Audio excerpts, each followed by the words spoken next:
وزدنا علما رب اشرح لي صدري ويسر لي أمري واحلل عقدة من لساني يفقهوا قولي سبحانك لا علم لنا إلا ما علمتنا إنك أنت العليم الحكيم رب يسر ولا تعسر وتمم بالخير وبك نستعين أعوذ بالله من الشيطان الرجيم بسم الله الرحمن الرحيم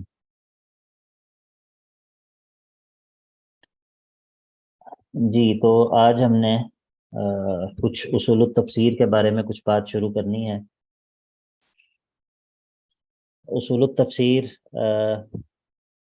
یہ وہ علم ہے، وہ فن ہے کہ جس کا تعلق ان چیزوں سے ہے جن کی تفسیر کے اندر ایک مفسر کو ضرورت پڑتی ہے۔ مثال کے طور پہ ایک مفسر جو ہے وہ جب قرآن مجید کی تفسیر کے بارے میں بات کرتا ہے تو اس کو بہت ساری ایسی چیزیں ہیں جو کہ قرآن کی تفسیر کے اندر اس کی معاون ہوتی ہیں۔ مثال کے طور پہ اس کو جو ہے وہ مطلب ایک مفسر کے لیے بہت ساری چیزیں ضروری ہیں۔ ان میں سے بنیادی چیزیں تو یہ ہیں کہ اس کو لغت عرب کا علم ہو، کیونکہ قرآن جو ہے وہ عربی زبان میں نازل ہوا ہے، اور قرآن جو ہے وہ یعنی کہ عرب کا جو لہجہ تھا، عرب کے جو اسالیب تھے کلام کے، ان اسالیب میں نازل ہوا ہے۔ تو ایک مفسر جو ہے وہ اگر عرب کے اسالیب کلام سے واقف نہیں ہوگا تو وہ کس طرح جو ہے وہ قرآن سے اللہ تعالیٰ کی مراد کو سمجھ سکے گا۔ تو اسی طرح ایک مفسر جو ہے اس کے لیے اللہ کے نبی صلی اللہ علیہ وسلم کی احادیث سے جو ہے وہ واقفیت بہت ضروری ہے۔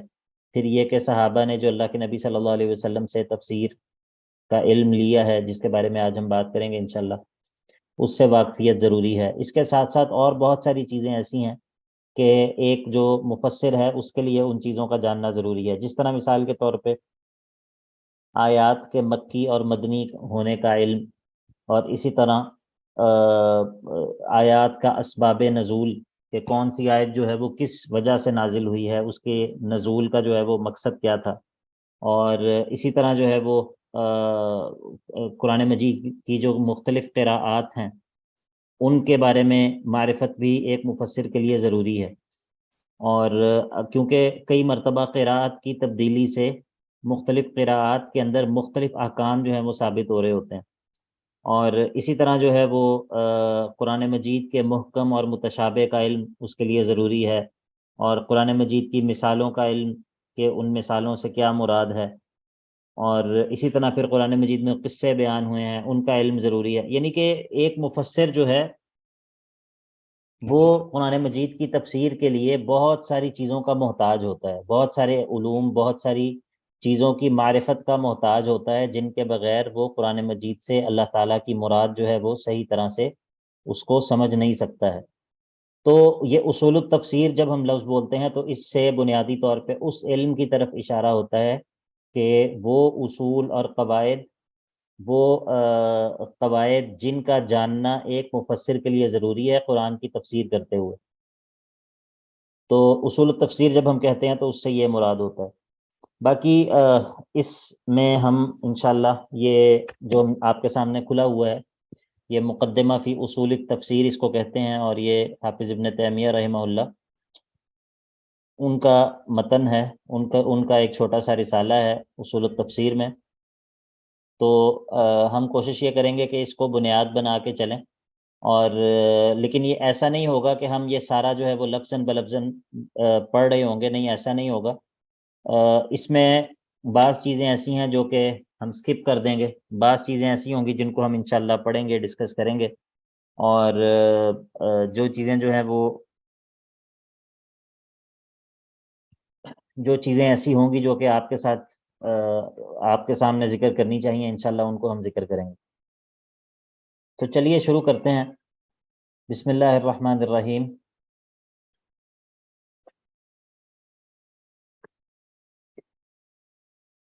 رب یسر وأعن برحمتک الحمد للہ نستعینہ ونستغفرہ ونعوذ باللہ من شرور انفسنا ومن سیئات اعمالنا من یهده اللہ فلا مضل لہ ومن یضلل فلا ہادی لہ وأشهد أن لا إله إلا الله وحده لا شريك له وأشهد أن محمدا عبده ورسوله صلی اللہ علیہ وسلم تسلیما اما بعد۔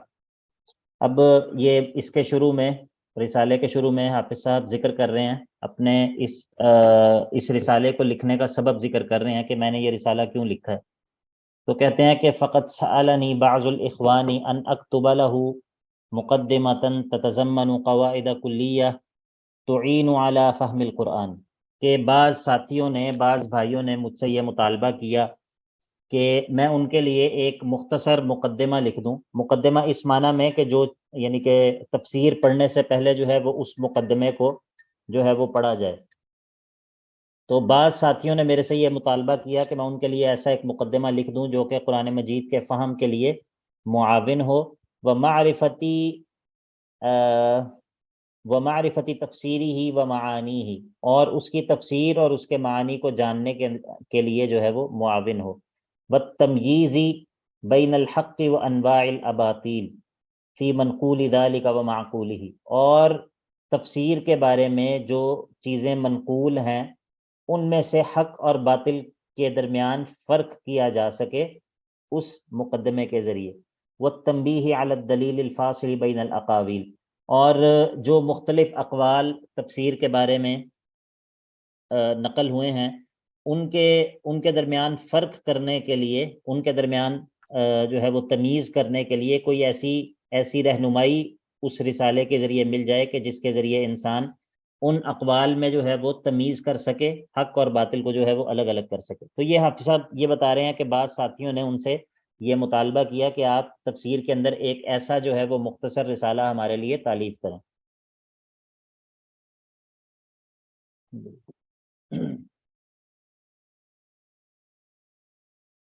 پھر اس کے بعد حافظ صاحب فرماتے ہیں کہ جو تفسیر کے بارے میں کتابیں لکھی گئی ہیں ان کے اندر ہر طرح کی چیزیں جمع ہو گئی ہیں۔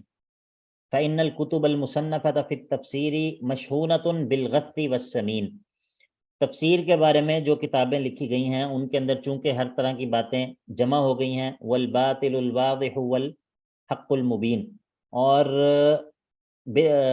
والباطل الواضح والحق المبین، ان کے اندر وہ باتیں جو کہ واضح حق ہیں اور وہ باتیں جو کہ کھلم کھلا باطل ہیں، وہ سب چیزیں ان کے اندر جمع ہو گئیں۔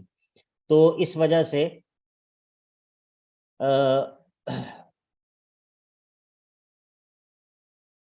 اور دوسری بات یہ بھی ہے کہ وحاجت الامتی ماست الی فہم القرآن الذی هو حبل اللہ المتین والذکر الحکیم والصراط المستقیم التي لا تزیغ به الاہواء ولا تلتبس بها الالسن ولا يخلق على كثرة الرد ولا تنقضي عجائبه ولا يشبع منه العلماء۔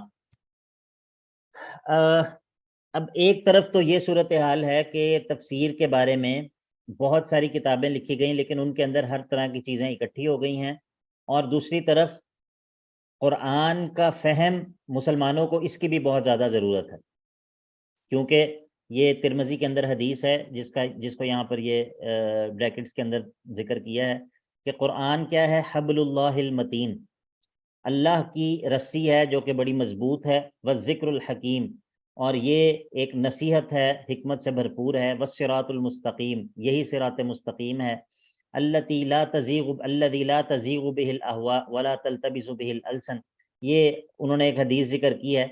اور خلاصہ یہ ہے بات کا کہ جب مسلمانوں کو قرآن کے فہم کی بہت زیادہ ضرورت ہے، مسلمان قرآن کو سمجھنے کے بہت زیادہ محتاج ہیں، تو یہ ضروری ہے کہ ان کے لیے ایک ایسا رسالہ مرتب کیا جائے، ایک ایسی کتاب جو ہے وہ میں مرتب کر دوں جو ان کے لیے فہم قرآن میں معاون ہو۔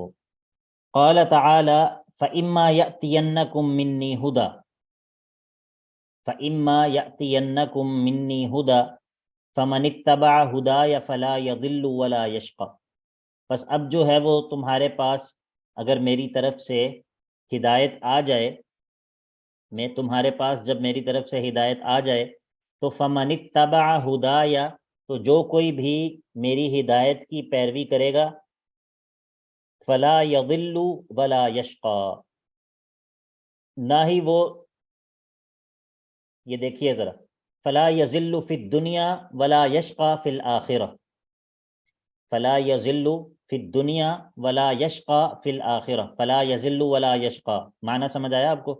فلا یذل، دنیا میں وہ شخص گمراہ نہیں ہوگا، آخرت میں وہ شخص بدبخت نہیں ہوگا۔ جو اللہ تعالیٰ کی طرف سے آنے والی ہدایت کی پیروی کرے گا، فلا یذل، گمراہ نہیں ہوگا۔ کہاں پر گمراہ نہیں ہوگا؟ گمراہی کا تعلق کس سے ہے، دنیا سے یا آخرت سے؟ دنیا سے۔ ولا یشقى، اور گمراہ نہیں ہوگا، گمراہی کا تعلق کس سے ہے؟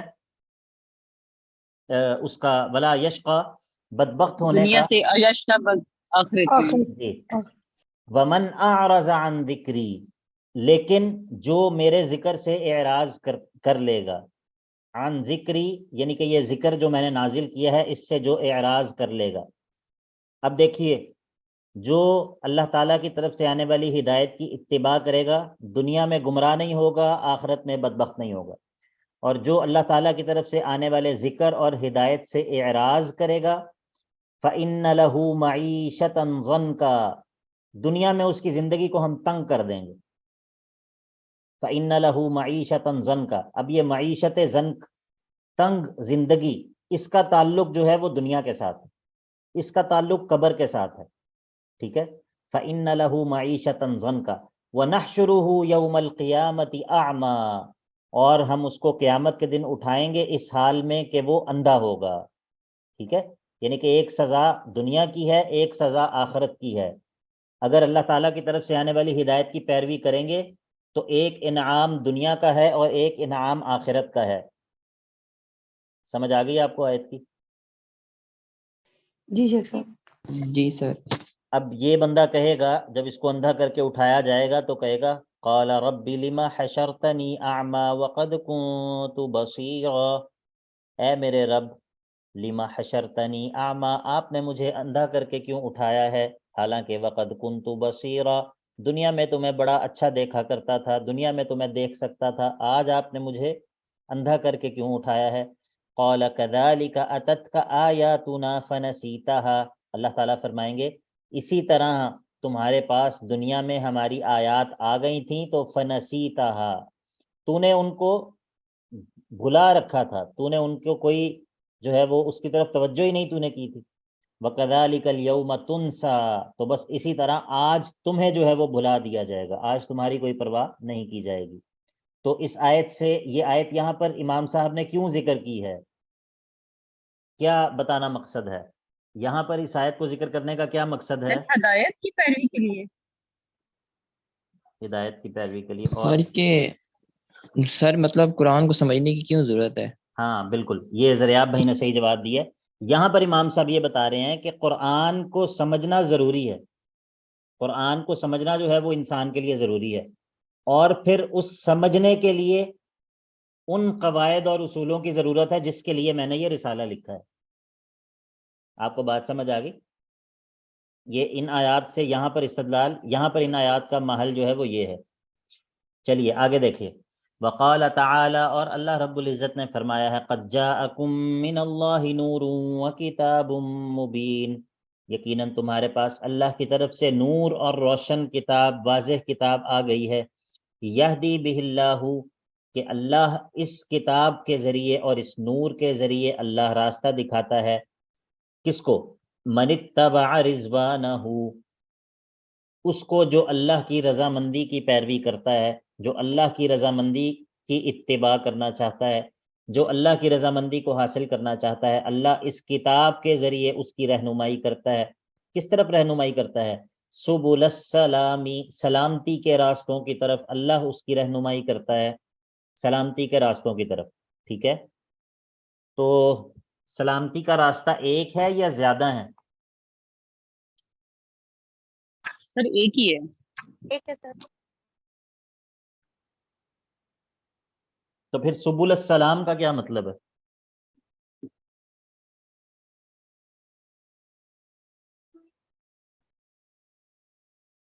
ہاں جی،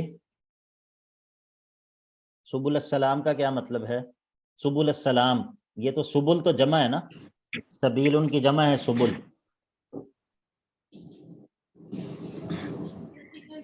سر یہ ہم نے پڑھا تھا کہ بعض جمع کا صیغہ بھی استعمال کر لیتے ہیں۔